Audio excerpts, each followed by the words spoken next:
Mr. Eisenhower has chosen this time for his final speech. Ladies and gentlemen, the President of the United States. Good evening, my fellow Americans. First, I should like to express my gratitude to the radio and television networks for the opportunities they have given me over the years to bring reports and messages to our nation. My special thanks go to them for the opportunity of addressing you this evening. 3 days from now, after half a century in the service of our country, I shall lay down the responsibilities of office as, in traditional and solemn ceremony, the authority of the presidency is vested in my successor. This evening, I come to you with a message of leave-taking and farewell, and to share a few final thoughts with you, my countrymen. Like every other citizen, I wish the new president and all who will labor with him Godspeed. I pray that the coming years will be blessed with peace and prosperity for all. Our people expect their president and the Congress to find essential agreement on issues of great moment, the wise resolution of which will better shape the future of the nation. My own relations with the Congress, which began on a remote and tenuous basis when, long ago, a member of the Senate appointed me to West Point, have since ranged to the intimate during the war and immediate post-war period, and finally to the mutually interdependent during these past 8 years. In this final relationship, the Congress and the administration have, on most vital issues, cooperated well to serve the nation good rather than mere partisanship, and so have assured that the business of the nation should go forward. So my official relationship with the Congress ends in a feeling, on my part, of gratitude that we have been able to do so much together. We now stand 10 years past the midpoint of a century that has witnessed 4 major wars among great nations. 3 of these involved our own country. Despite these holocausts, America is today the strongest, the most influential, and most productive nation in the world. Understandably proud of this preeminence, we yet realize that America's leadership and prestige depend not merely upon our unmatched material progress, riches, and military strength, but on how we use our power in the interest of world peace and human betterment. Throughout America's adventure in free government, our basic purposes have been to keep the peace, to foster progress in human achievement, and to enhance liberty, dignity, and integrity among peoples and among nations. To strive for less would be unworthy of a free and religious people. Any failure traceable to arrogance or our lack of comprehension or readiness to sacrifice would inflict upon us grievous hurt, both at home and abroad. Progress toward these noble goals is persistently threatened by the conflict now engulfing the world. It commands our whole attention, absorbs our very beings. We face a hostile ideology, global in scope, atheistic in character, ruthless in purpose, and insidious in method. Unhappily, the danger it poses promises to be of indefinite duration. To meet it successfully, there is call for not so much the emotional and transitory sacrifices of crisis, but rather those which enable us to carry forward steadily, surely, and without complaint, the burdens of a prolonged and complex struggle with liberty, the stake. Only thus shall we remain, despite every provocation, on our charted course toward permanent peace and human betterment. Crises there will continue to be. In meeting them, whether foreign or domestic, great or small, there is a recurring temptation to feel that some spectacular and costly action could become the miraculous solution to all current difficulties. a huge increase in newer elements of our defenses, development of unrealistic programs to cure every ill in agriculture, a dramatic expansion in basic and applied research. These and many other possibilities, each possibly promising in itself, may be suggested as the only way to the road we wish to travel. But each proposal must be weighed in the light of a broader consideration, the need to maintain balance in and among national programs. Balance between the private and the public economy. Balance between the cost and hoped-for advantages. Balance between the clearly necessary and the comfortably desirable. Balance between our essential requirements as a nation and the duties imposed by the nation upon the individual. Balance between actions of the moment and the national welfare of the future. Good judgment seeks balance in progress. Lack of it eventually finds imbalance and frustration. The record of many decades stands as proof that our people and their government have, in the main, understood these truths and have responded to them well in the face of threat and stress. But threats, new in kind or degree, constantly arise. Of these I mention two only. A vital element in keeping the peace is our military establishment. Our arms must be mighty, ready for instant action, so that no potential aggressor may be tempted to risk his own destruction. Our military organization today bears little relation to that known of any of my predecessors in peacetime, or indeed by the fighting men of World War II or Korea. Until the latest of our world conflicts, the United States had no armaments industry. American makers of plowshares could, with time and as required, make swords as well. But we can no longer risk emergency improvisation of national defense. We have been compelled to create a permanent armaments industry of vast proportions. Added to this, 3.5 million men and women are directly engaged in the defense establishment. We annually spend on military security alone more than the net income of all United States corporations. Now, this conjunction of an immense military establishment and a large arms industry is new in the American experience.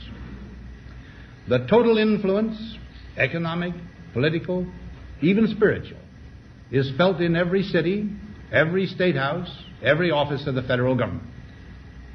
We recognize the imperative need for this development, yet we must not fail to comprehend its grave implications.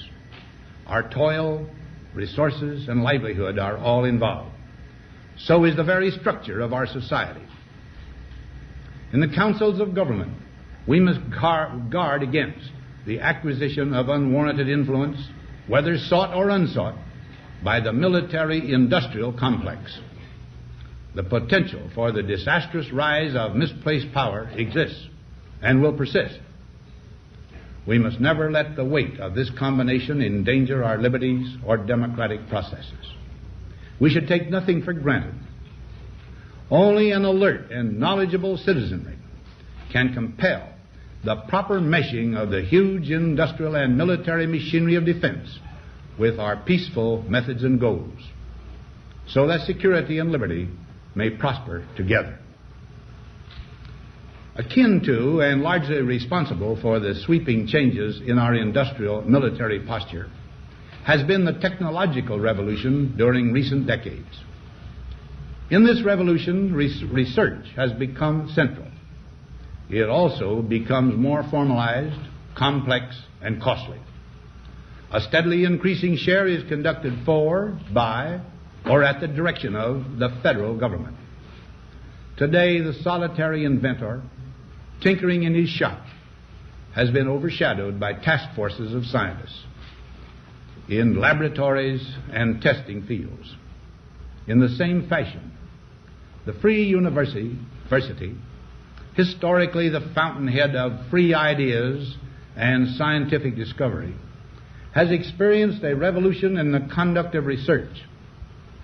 Partly because of the huge costs involved, a government contract becomes virtually a substitute for intellectual curiosity.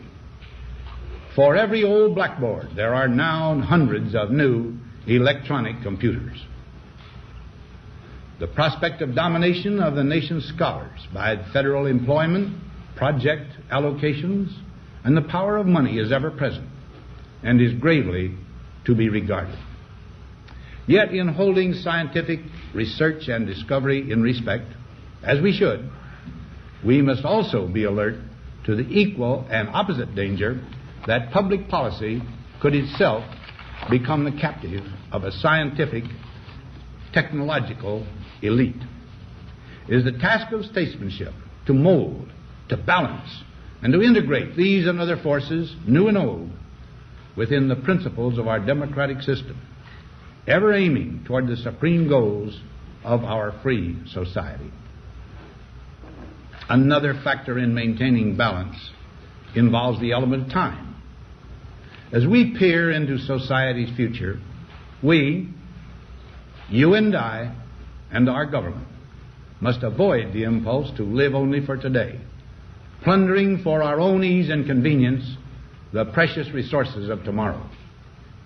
We cannot mortgage the material assets of our grandchildren without risking the loss also of their political and spiritual heritage.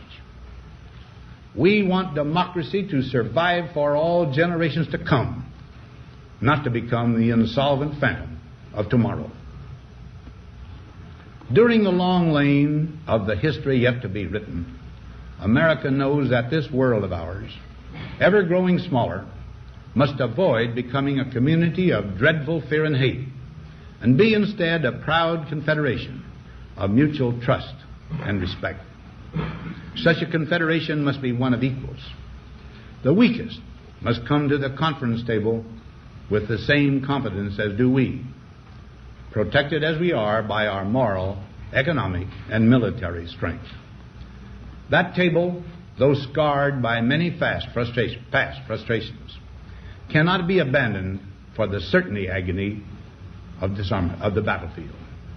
Disarmament with mutual honor and confidence is a continuing imperative.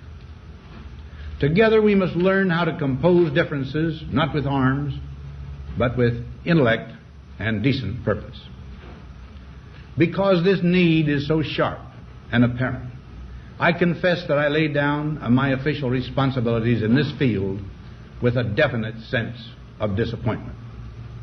As one who has witnessed the horror and the lingering sadness of war, as one who knows that another war could utterly destroy this civilization which has been so slowly and painfully built over thousands of years, I wish I could say tonight that a lasting peace is in sight. Happily, I can say that war has been avoided. Steady progress toward our ultimate goal has been made, but so much remains to be done. As a private citizen, I shall never cease to do what little I can to help the world advance along that road. So in this, my last good night to you as your president, I thank you for the many opportunities you have given me for public service in war and in peace. I trust in that service, you find some things worthy. As for the rest of it, I know you will find ways to improve performance in the future.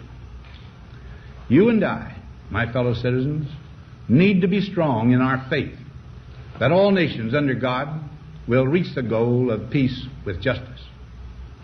May we be ever unswerving in devotion to principle, confident but humble with power, diligent in pursuit of the nation's great goals. To all the peoples of the world, I once more give expression to America's prayerful and continuing aspiration. We pray that peoples of all faiths, all races, all nations may have their great human needs satisfied, that those now denied opportunity shall come to enjoy it to the full, that all who yearn for freedom may experience its spiritual blessings. those who have freedom will understand also its heavy responsibility. That all who are insensitive to the needs of others will learn charity, and that the sources, scourges of poverty, disease, and ignorance will be made disappear from the earth, and that in the goodness of time all peoples will come to live together in a peace guaranteed by the binding force of mutual respect and love. Now, on Friday noon, I am to become a private citizen. I am proud to do so. I look forward to it. Thank you, and good night.